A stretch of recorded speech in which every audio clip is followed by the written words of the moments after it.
Homework number 2. First, you are to read 10 numbers and would like to return the answer of the maximum value of them.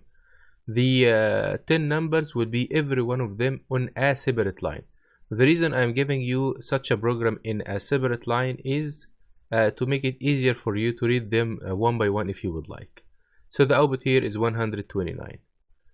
Please try to use only 2 variables in your whole code, not more. In the second program, you will read the maximum up to 10 numbers. The first number will be n, which will be from 1 to 10. And then you will read n numbers. For example, if I enter the 5, you will read 5 numbers. If I enter 10, you will read 10 numbers. Observe that I will give you on a separate line. So it will not be on the same line like that. So it will be like 5, 1, 2, 1, 3, 2, 4.52. Every one of them on a separate line like I did here exactly.